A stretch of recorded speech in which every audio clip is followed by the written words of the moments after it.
এটার জন্য কবুল করেছেন। এই পৃথিবীর সকল মানুষ মিলে যদি চায় আর আল্লাহ যদি না চায় তাহলে কোনো মানুষ কোনো কিছু অর্জন করতে পারে না। আবার একইভাবে আল্লাহ যদি চান এবং পৃথিবীর সকল মানুষ যদি না চায় তাও কারো কোনো অর্জন কেউ আটকাতে পারে না।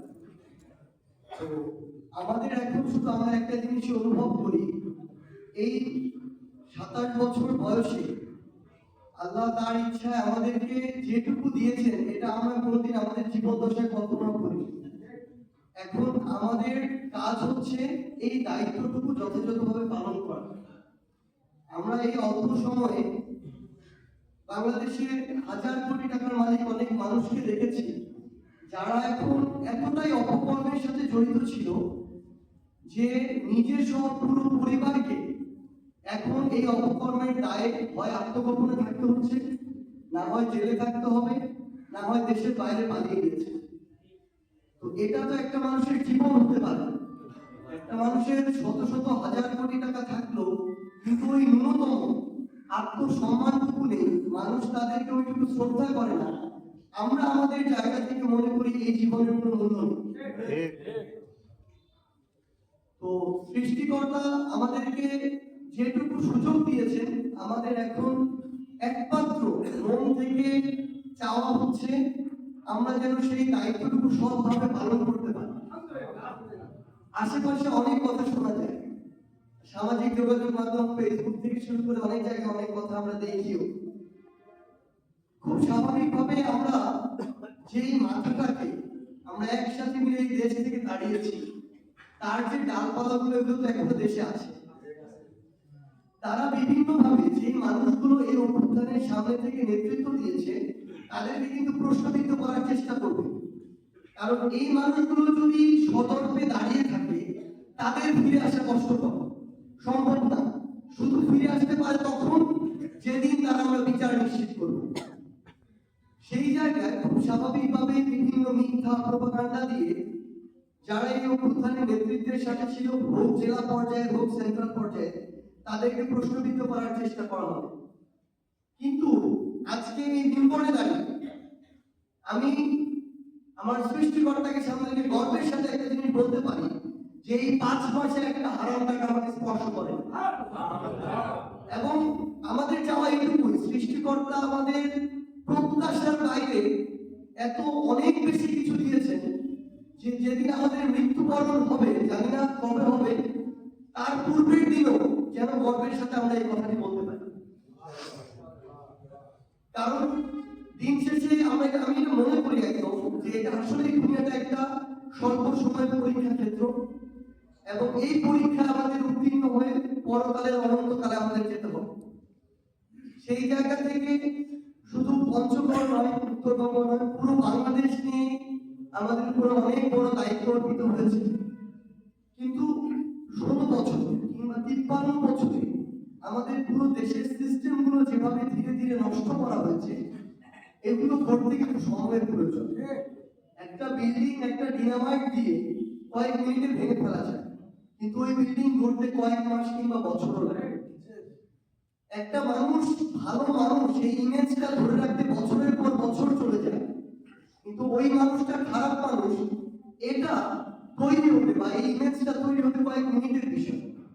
একটা খারাপ কিছু যদি এক্সপোজ হয়ে যায়, তো আমরা আমাদের জায়গা থেকে এই যে ভাঙা সিস্টেমটা ভেঙে চলে আবার করতে হবে, এটা সময় লাগবে।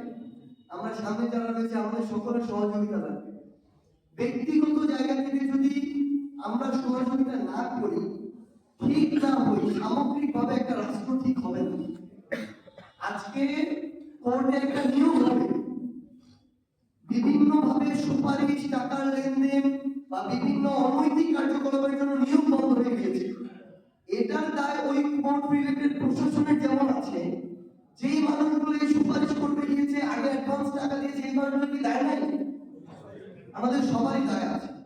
তো আমাদের ব্যক্তিগত জায়গা থেকে যদি আমরা সকলে খুব স্বাভাবিক, এমন একটা করাপ্টেড সিস্টেম ধীরে ধীরে ভালো হতে সময় লাগবে, কিন্তু আমরা যদি আমাদের দায়িত্বটুকু পালন না করে আগের মতোই করি তাহলে ভালো হওয়া সম্ভব। আমার জায়গা থেকে আমার পঞ্চগড় নিয়ে অনেক স্বপ্ন আছে, আমি এই শব্দগুলো সবসময় প্রকাশ করি না, একটা এরকম কথা আছে, ইসলামেও আছে, নজর লাগার একটা বিষয়। আমি চাই আমার পঞ্চগড়ের এই শব্দগুলোতেও যেন নজর না লাগে। পঞ্চগড়ে সুগার মিল চালু করার জন্য এখানে উপদেষ্টা আসবেন, শিল্প উপদেষ্টা, এই কথা আমি কাউকে বলি। উনি যেদিন আসবেন তার আগে জেলা প্রশাসনের সাথে যোগাযোগ করেছি যে তার 2 দিন আগে যে শিল্প উপদেষ্টাকে আমরা নিয়ে আসছি, কিন্তু এই নিয়ে আসার জন্য তার আগে একাধিকবার তার সাথে কথা হয়েছে।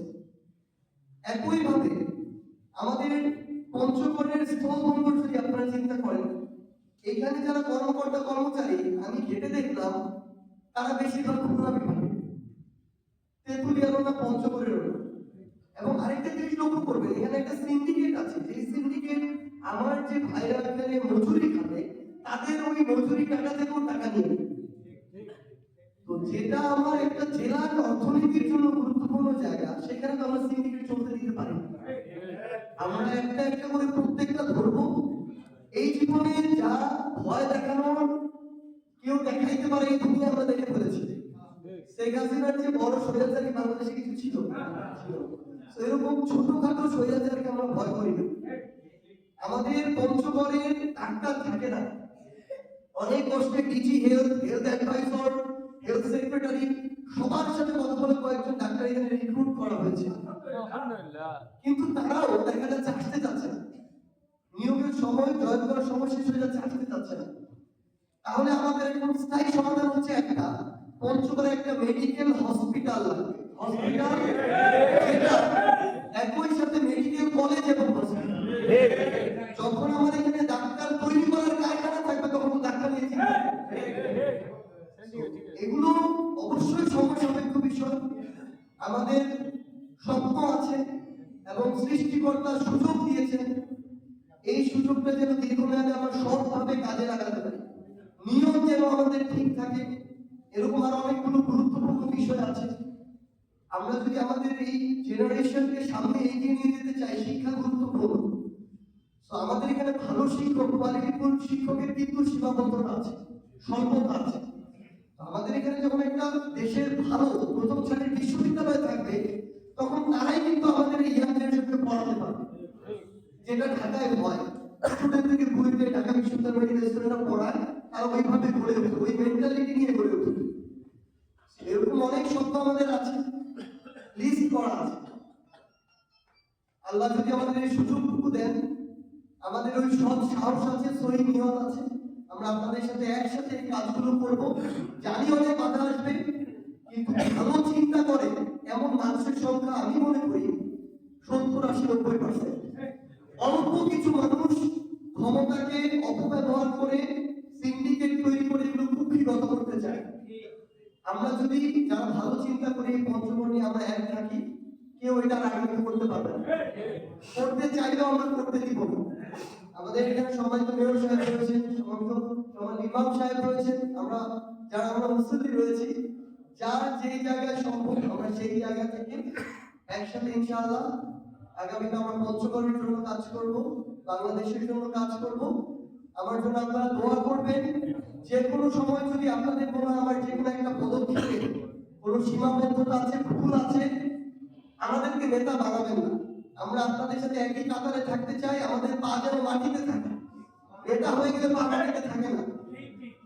আমাদের যে কোনো ভুল সীমাবদ্ধতা আপনারা সন্তান মনে করে, ভাই মনে করে ধরিয়ে দিবেন, ওইগুলো সংশোধন করার মানসিকতা আমাদের আছে। ইনশাআল্লাহ আমরা সবাই একসাথে কাজ করলে আমাদের পঞ্চগড়কে, বাংলাদেশকে এগিয়ে নিয়ে যেতে পারবো। আসসালামু আলাইকুম।